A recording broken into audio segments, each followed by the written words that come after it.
Hi there, my name is Robert Bowen, the Managing Partner at Partner IT. Today we are going to review the first ever automated testing application built exclusively and specifically for BMC Helix ITSM. We have made the interface super simple, as we expect this to be leveraged not just by developers but also by process owners and business analysts. Now I won't be able to show you everything and test it, but I will highlight some of the most important features and functions.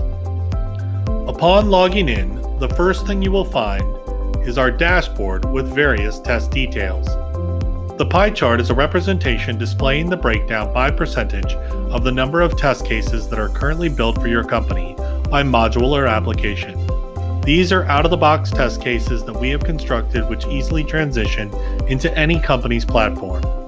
We have made our test cases data-driven for variations, so we do not need thousands of scripts.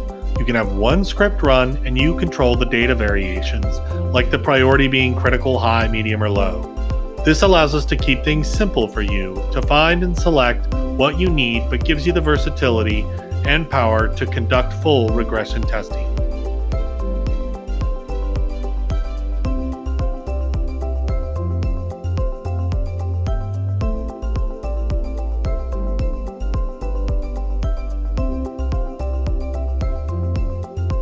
The next thing we're going to move into is the test plans section, which holds all the test plans and data associated to those plans. First, we select the application I want. Then we select which environment. Finally, I select which test plan I would like to update. Smart IT Incident, create new incident. Here we can download the master test case. One of the really simple parts about the way Tested is set up is the ease of being able to add additional information because we don't want to run just one test case. We'd like to run our different tests with different users, different roles, priorities, summaries, and/or products. This will show you how simple it is for users to either add new test cases or use a very powerful feature, which is modifying, updating, and adding data to existing test cases. So, if we want to run different scenarios, we open up the Excel sheet, and all we must do is copy and paste that first row. So now I have 3 rows, and I can change the product to be Adobe Acrobat Standard, Adobe Acrobat Professional. Save it. I might want to do this because it could trigger different SLAs or different workflows, or I just want to see it work with different products. Let's move back to the tool. Now that we have uploaded our document, we can trigger the test plan. First, we pick the environment we want to run it in. Then we select the browser. You can see here we can run it on Chrome, Firefox, IE, or Edge. Then we select from the list of multiple user roles we added during configuration. All we do then is select the test case we just uploaded with additional data.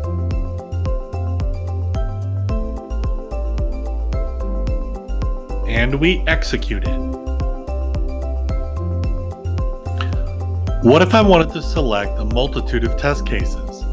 And what if that is something that I need to do each month for our monthly patching? Let's say I went through and selected all the cases I need for regression testing as a process owner. You see, we didn't want our users to go through all that selecting every time for monthly releases, regression testing, and so forth. We wanted to try to alleviate having to do that, so we created something called logical grouping. I can continually utilize these tests for regression testing during every monthly release or whenever I felt a sanity check is necessary. So I can create a logical group named Monthly Incident and Work Order Test Cases.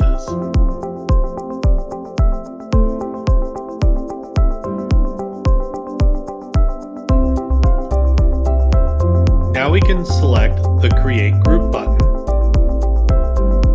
And as you can see, it was successfully created.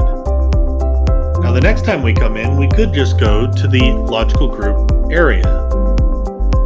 Here you can see the one we just created and the others I previously created. The great part is that I can execute this right now from here, and I can also say I want to run it in Chrome this time.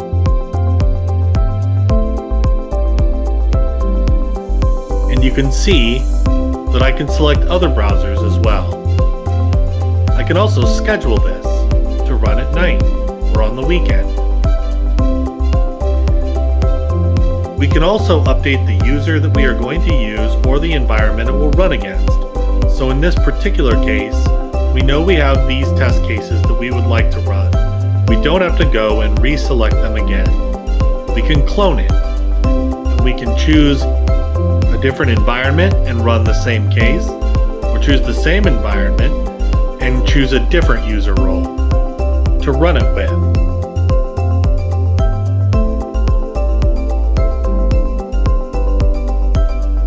So in summary, this logical group section is very powerful in that you can select any of these things at any time and select the browser and click execute.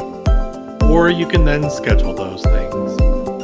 Or you can come here and decide to clone that and migrate that test case using that user role up to the QA box, giving it a fresh name, adding just something simple like QA onto the end. Save that, and there it is. Now I can run those test cases against the QA system.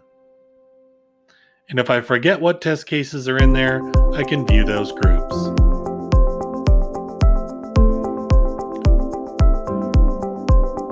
The last area I would like to look at is the reports. So when you run the test cases, you actually get an email when it starts, and you get another email when it's done. You will also get a report in that finished email telling you which test cases were successful and which ones failed. Or you can come in here and check out the execution reports. Here you can see that we've named it failures because we expected these things to fail. Let's view those. You can view them and see that they all fail. What's great about our tool is that we don't just give you the result of failed, but we actually also give you a screenshot to go with it. What this does is it provides some easy proof as to what's going on when it occurred. It also means that somebody like a process owner or business analyst can immediately tell, oh, it's because the timing reason was required and there wasn't anything put in there. Well, that may be a problem with the script that a developer may need to fix, but it could also be that I didn't put that data in the Excel sheet. So that's something that I can go and check as a process owner or business analyst. I can fix that data, re-upload it, and then actually I can come in here and click retry. Now this retry will run against all those that failed, not against the ones that were successful. So that way if you ran a really long list of test cases and only one failed, I could fix that data and then come in and click the retry button. It will run that one test case and let you know when it's passed. You can also download these to Excel or PDF in case you want to share those results. Thank you for viewing the only automated testing tool built for Helix ITSM, functional testing, and full regression testing. Please contact us with any questions you might have or to have a personal demo set up for you. Thank you.